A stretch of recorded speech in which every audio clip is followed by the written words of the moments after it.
Hey guys, welcome to the Massive Iron Channel. I'm Steve Shaw. In this video, I want to talk about the concept or the belief that if you can't feel a muscle, you can't build a muscle. Before I get into that topic, if you have any questions or comments, drop them down below. The best topic ideas I turn into videos just like this.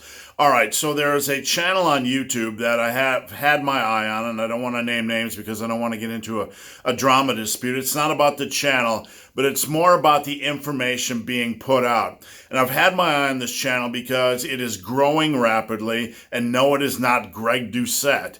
This channel is growing rapidly. The guy looks the part, but when I dig into each of the videos, my stomach turns a little bit with the quality of information or the stuff being turned out.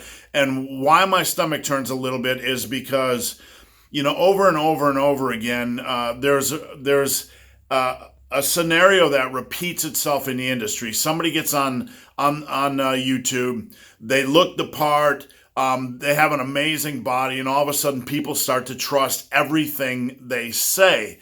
And that becomes an issue because people start drinking the Kool-Aid. And on this specific issue, I was watching a video by this gentleman, and it really bothered me. All right, so what he said was that if you can't sit in a room and feel your pec, if you can't feel what your pec is or your brachialis or whatever, if you can't feel it just sitting there, if you don't know where it is or you don't have an awareness of where it is, you won't be able to grow that muscle when you're doing a squat, a bench press, a deadlift, a military press, etc. And this is some of the worst information I've ever heard. This type of information is dangerous because it takes the beginner and it gets them focused on the wrong thing.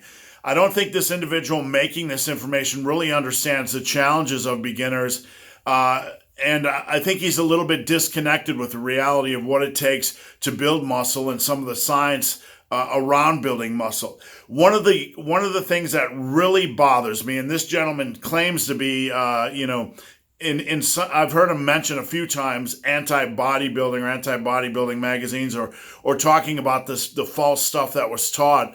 One of the things that bothers me is with this type of thinking, you're trying to turn a compound movement into a body part, a movement for body parts. A bench press, a squat, or any heavy compound movement, you should not be focused on a single body part, or you should not try to focus on the major body parts while you're doing the lift. You need to be focused on the form. You need to be focused on taking care of yourself with good form over the long run, and trust that if you use progressive overload on these major lifts, you don't have to feel your body parts for them to grow. This is absolute nonsense. Okay, the bench press, you're pressing, okay? Do you have to feel the chest and your front delts and your triceps? Do you have to actually concentrate on them to grow? Well, this gentleman says if you can't feel a muscle group if you can't squeeze it without doing the exercise, you're not going to be able to build muscle. And those were his specific words. You're not going to be able to build muscle using these exercises. Nothing could be further from the truth. You don't have to feel your chest working. You don't have to feel your delts working. You don't have to feel your triceps working on a bench press for them to grow. This is nonsense. What this does is it gets us to focus on turning a compound movement into an isolation movement, because we're on the bench press, and instead of focusing on good exercise form, all of a sudden we're trying to focus on our chest. We're trying to place the stress more on our chest. What happens invariably is that our form's going to change, and we're going to indirectly place more strain and stress on things like our shoulders and our elbows and our wrists, because we're trying to change a compound movement, make it more of an isolation style movement where we get more of a feel on our chest.